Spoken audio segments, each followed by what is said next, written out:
Hello, everyone. For our group Capstone, we partner with open source Open Energy Dashboard project where we're focused on enhancing its database and optimizing queries.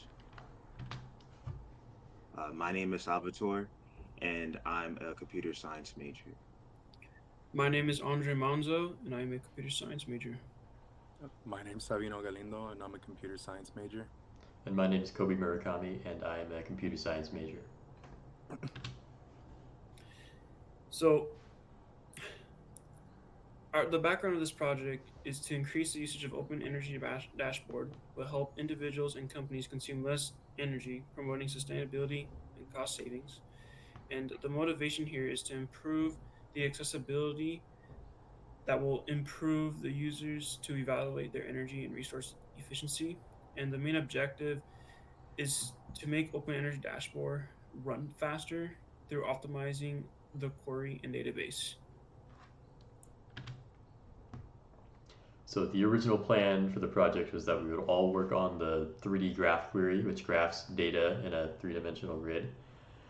But that was really just one query that needed to have a small fix done to it, which was an index. And once that query was implemented and we just needed to test it, there became less work for all of us to do together. So we started to decide to split off after that.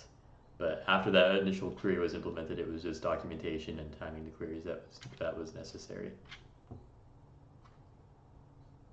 And the different groups that we split up to was one group focused on query optimization, where we identified bottlenecks and rendering issues that our mentor discovered on 3D graphs and bar graphs, and then we tried to enable target fixes.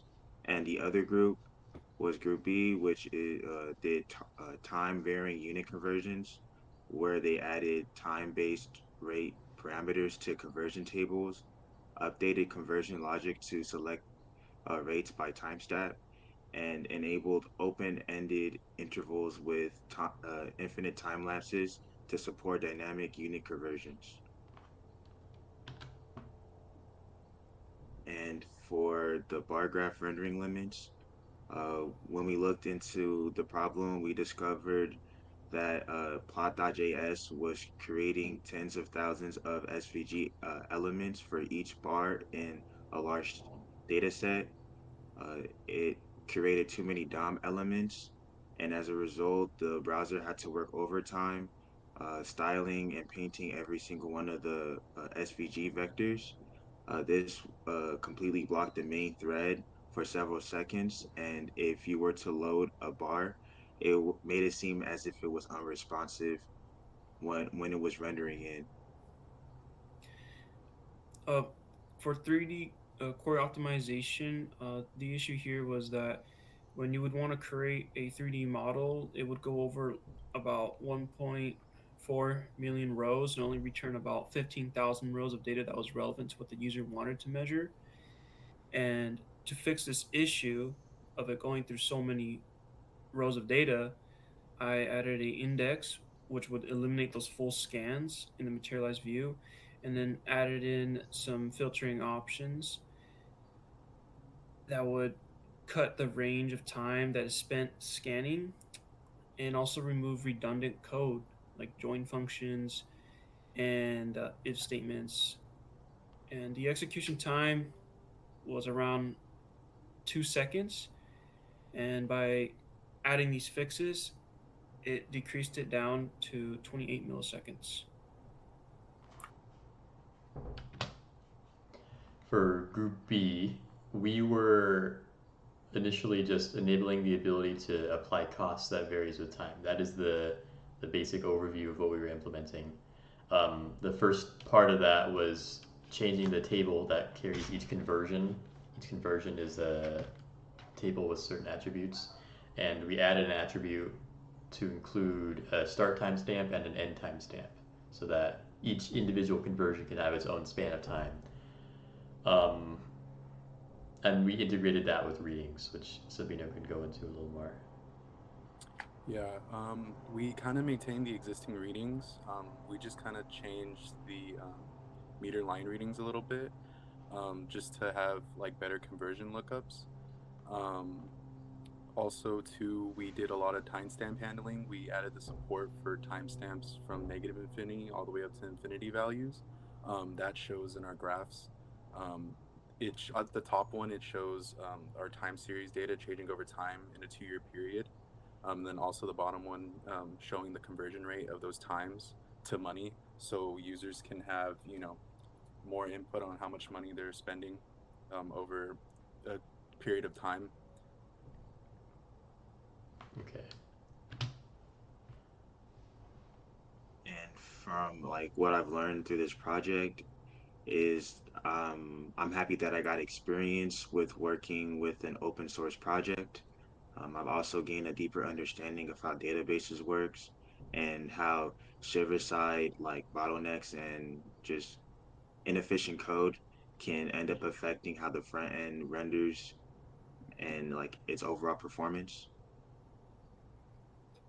Um, Working with Open Energy Dashboards database enhancements, and optimization team, provided me with valuable hands-on experience of big databases are operating and what data they're mainly uh, giving service to, and I just gained a deeper understanding of how to identify backend bottlenecks and queries and how to optimize them.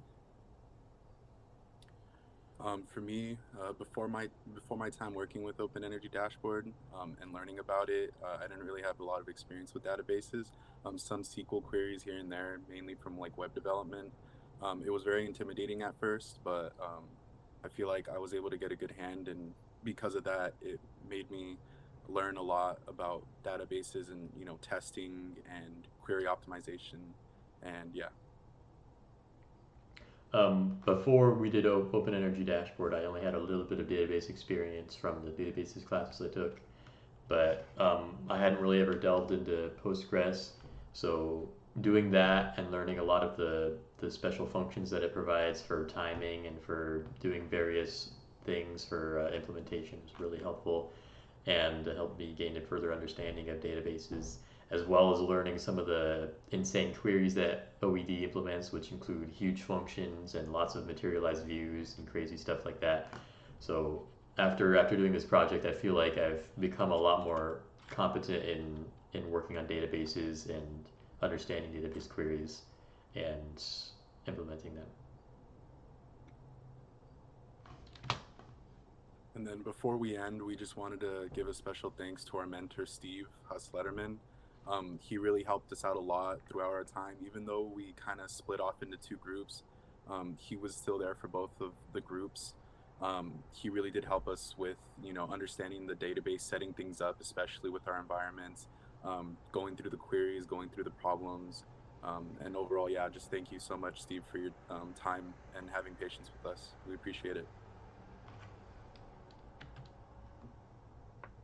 Cool. Thank you. All right, Thanks. thank you. Have a good one. Thank you.